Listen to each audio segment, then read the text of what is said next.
Mais uma vez, Bolsonaro foi gravemente atacado. Já se esperava isso da esquerda, não era diferente. Depois de um cessar-fogo, esses ataques voltaram. Bolsonaro não se manifestou ainda, mas por outro lado, o Lula endossa esses ataques que foram feitos contra o Bolsonaro. O Deltan Dallagnol chegou a comentar também sobre a influência do Donald Trump em relação à eleição do Bolsonaro. Ou seja, Donald Trump poderia tornar Bolsonaro elegível, poderia ter uma influência contra o Supremo Tribunal Federal. A resposta do Deltan Dallagnol foi muito interessante. Por outro lado, o Lula minimiza. A gente vai explicar isso aqui para vocês nos mínimos detalhes nesse editorial. Você achou que no sábado eu ia te dar sossego, né? Pois é, não dei não. Sábado, domingo, a gente está sempre aqui trazendo conteúdo de alta relevância para você. A gente tem hoje o prazer de ser um dos maiores canais que trata efetivamente, né, política como ela é. Literalmente, a gente expõe para vocês, de um ponto de vista independente, a política brasileira. Bora entender o que está acontecendo sobre tudo isso aí? Então vamos lá. Não esquece de se inscrever, curtir e compartilhar. A você que ainda não fez um download do livro Revolução contra o Sistema, ainda está disponível para você fazer o download, tudo bem? Bora começar? E para mim o ponto mais importante, o principal comentarista político é você. Esse não tem em nenhum outro canal. Você é o meu comentarista político principal. E assim, alguns não colocam nenhum nome, né? Eu gosto quando tem nome, mas a Gi89 ou o Gi89, não sei, deixou o seguinte comentário. Eu achei relevante. Nós precisamos pensar de maneira, como eu disse para vocês, racional, não emocional, tá bom? A direita, sozinha, não ganha eleição. Faz sentido. É verdade. E o mesmo serve para a esquerda. Se a direita não se aliar ao centrão, a esquerda vai se aliar e ganhar em 2026. Para o momento, é o que temos. Voto em Bolsonaro. Não importa o vice.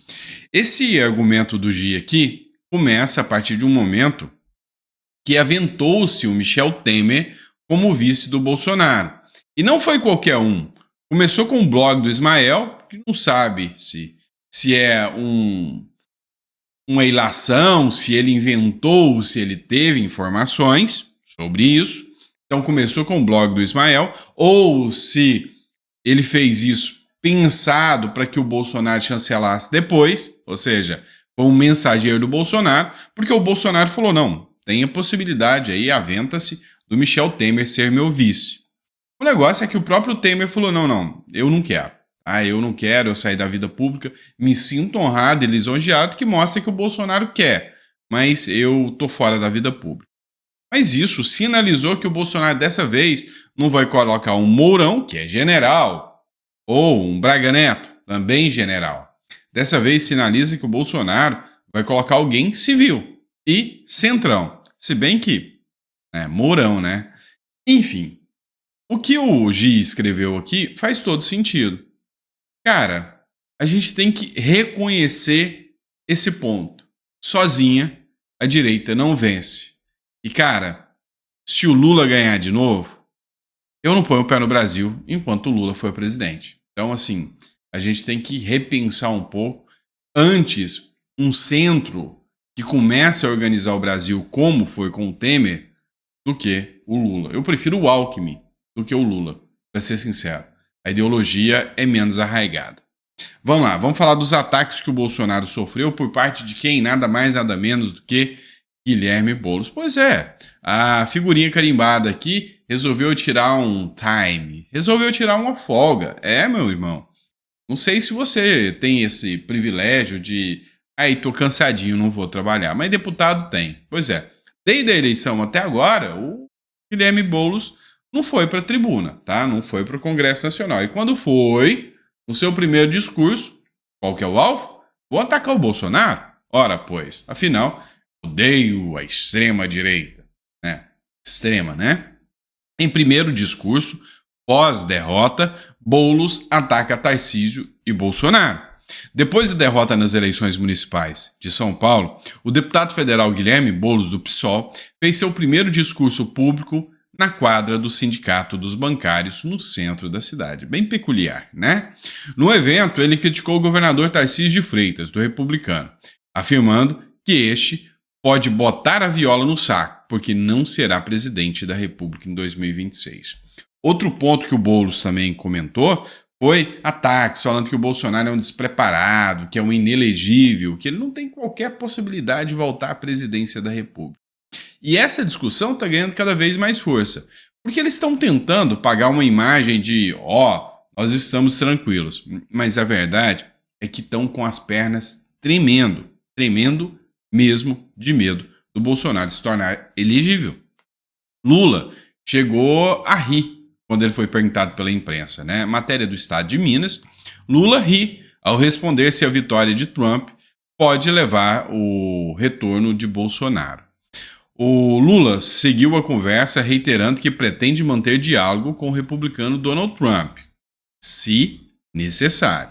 O presidente também deu risada ao ser perguntado se Jair Bolsonaro poderia se beneficiar da vitória de Donald Trump nos Estados Unidos. A resposta foi dada em entrevista à CNN Internacional, entrevista exibida nesta sexta-feira. Abre aspas para o que o Lula falou. O Bolsonaro era presidente e eu o derrotei. Se ele estava apoiando o Trump, ele não tem votos nos Estados Unidos. O Trump não teria ganho as eleições, defendeu o petista, sem se aprofundar muito no assunto. Conversa fiada, tá? Se Trump fosse presidente, será que o Lula tinha ganhado? Porque foi nítido e evidente a interferência do governo Biden durante o período eleitoral. Inclusive, tem uma matéria da Folha de São Paulo que trata sobre isso. Que o Biden, quando o Lula deu aquele chega para lá pro Biden para começar de namorico com os iranianos, o Biden falou, Lula, você deveria me agradecer, é graças a mim que você está no poder. Ou vocês esqueceram disso, de que, olha, foi eu que barrei o tal golpe do Bolsonaro, foi eu que dei todo o apoio para vocês estarem no poder. Então, se fosse o Donald Trump no poder, eu, sinceramente, acho que o Lula não estaria no poder também. Eu quero a sua opinião. Você acha que sem o Biden no poder na época, o Donald Trump, estando no poder, o Lula teria vencido as eleições? Você tem que recordar que uma matéria falava o seguinte: durante as eleições, o governo Biden chamou o Tarcísio, o Lira e o Mourão, lembra disso? E pressionou eles e disse que não era para eles de forma alguma dar qualquer apoio ao Bolsonaro. Vocês esqueceram disso? Pesquisa, dá um feedback aí. Então, a minha visão, sinceramente, é que o Lula tá comendo camarão, tá comendo mortadela, né? Mortadela e arrotando caviar. Né? Tá com nada não, né? Então, não vai à posse, até porque sabe que se fosse lá era para passar vergonha. Então Lula não vai à posse, só deve telefonar para Trump daqui a algumas semanas, dizem os diplomatas. Ele não vai estar na posse, apesar de ter reconhecido a vitória do Donald Trump. Ele reconheceu, né? Antes mesmo da conclusão da apuração, ele já ligou, você já venceu, parabéns. Ligou não, fez uma postagenzinha lá, né? E segundo os diplomatas ouvidos pela Globo News, Lula só deve telefonar para Trump daqui a algumas semanas, provavelmente depois da reunião de cúpula dos países do G20, né? Somente depois da reunião do G20. Pois é nítido, escancarado, que eles estão preocupados. Agora a grande questão eu já expus isso para vocês, já conversei com vocês, essa eleição do Trump tem o condão de influenciar o Brasil?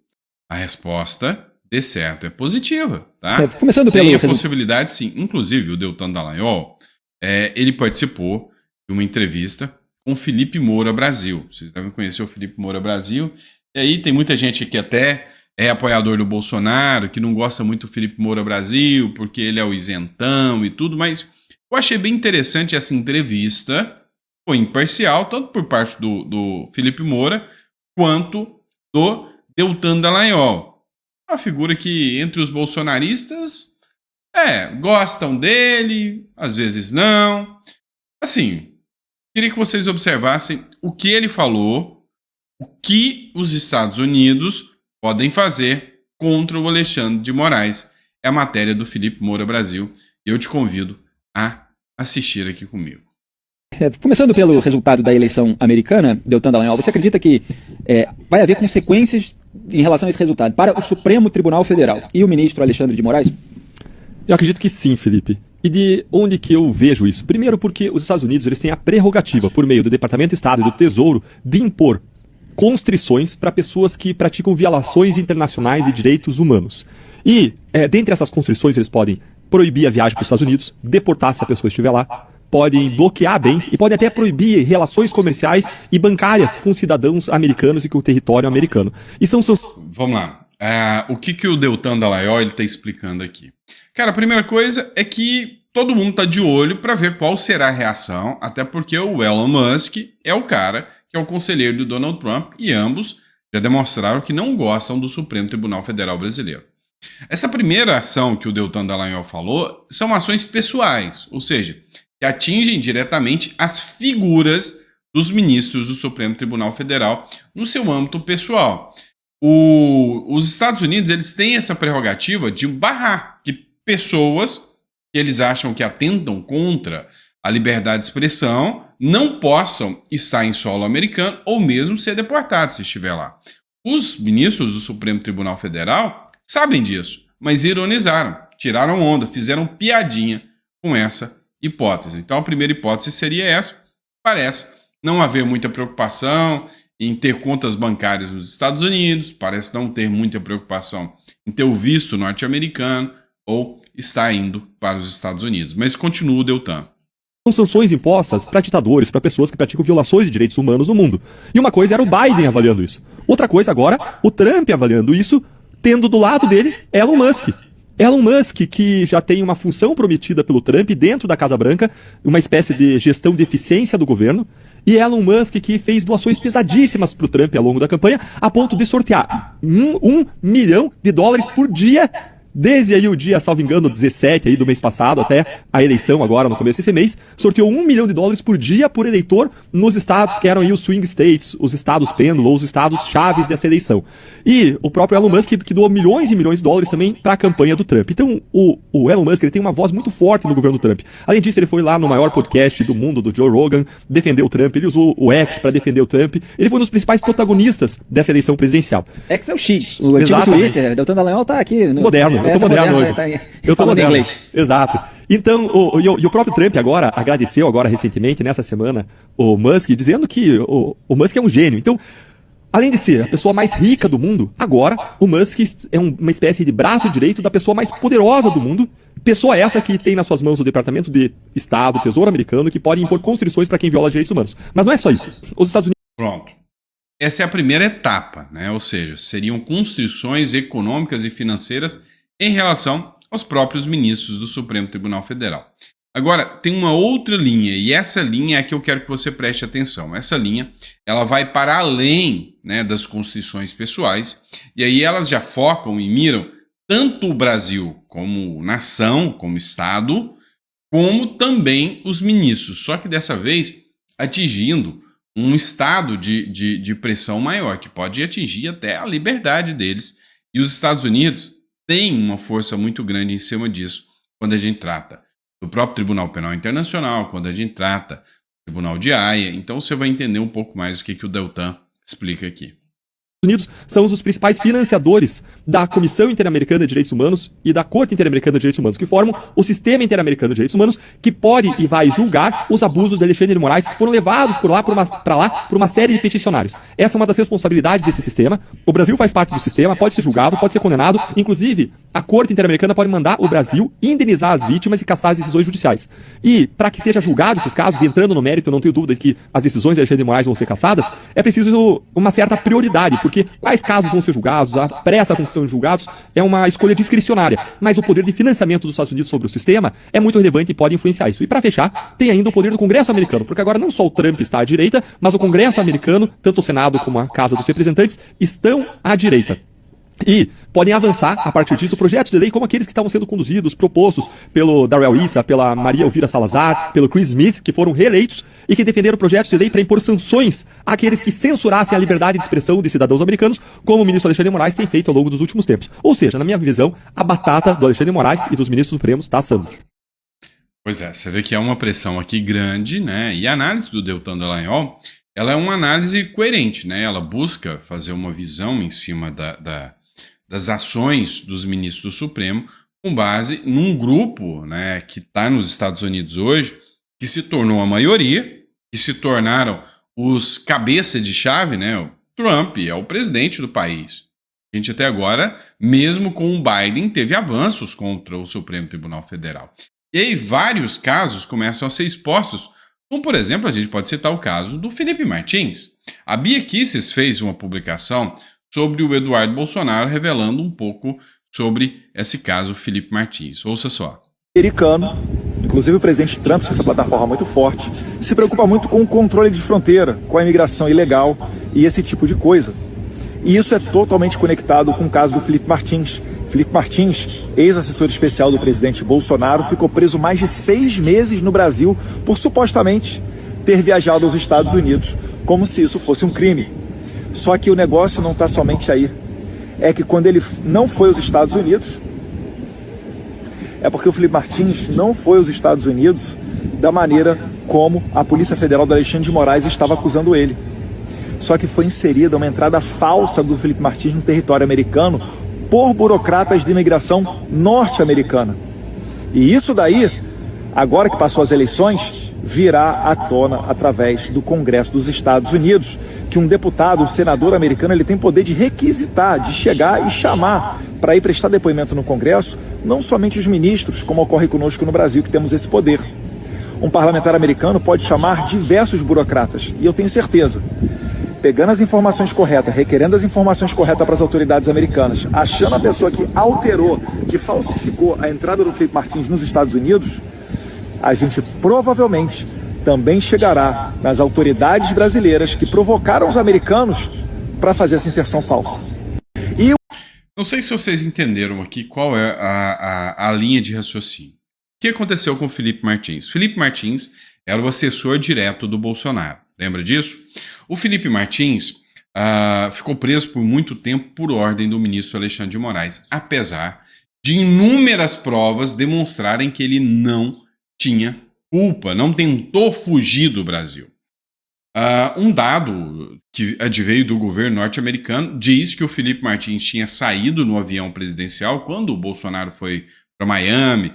Na época que teve o 8 de janeiro, o Bolsonaro entrou no avião, foi embora para Miami e deixou o povo brasileiro aqui. Você lembra disso, né? Então, dizem que o Felipe Martins estava dentro do avião. Acontece que o Felipe Martins estava dentro de outro avião saindo de Brasília para cá. Ele tinha as passagens, tinha filmagem, tinha como provar que era humanamente impossível ele estar dentro do avião que o Bolsonaro estava. Então, foram inseridos dados falsos. A grande questão é, qual burocrata norte-americano fez essa inserção falsa? Quem do Brasil pediu essa inserção falsa para perseguir, pegar e cobrar? Porque o Felipe Martins, ele veio a público e falou, olha, eu estou sendo pressionado, chantageado para fazer uma delação contra o Bolsonaro e eu não vou fazer. Eu pego prisão perpétua, mas eu não vou denunciar o Bolsonaro, não vou fazer algo que não aconteceu. A exemplo do que aconteceu com o tenente-coronel Mauro Cid. Você lembra disso? O Mauro Cid, ele foi pressionado e ele fez uma delação contra o Bolsonaro, no caso das joias, do relógio, toda aquela coisa fanfarrona que aconteceu, que é o caso das joias. Lembra disso? Pois é, já o Felipe Martins não falou não, eu não tenho nada o que falar. Podem me torturar, podem fazer o que quiser, mas eu não tenho nada para falar. Aí a grande questão é, por que ele foi preso? Quem inseriu os dados falsos dentro da embaixada norte-americana, né? Dentro do governo norte-americano? Quem do Brasil solicitou? Isso que o Eduardo Bolsonaro está explicando. Tem alguém. Tem alguém. E agora o governo será o Trump. Descobrir-se-á. Se tiver uma boa vontade dos congressistas norte-americanos que agora querem pegar os democratas, Ah, meu amigo, muita coisa será exposta.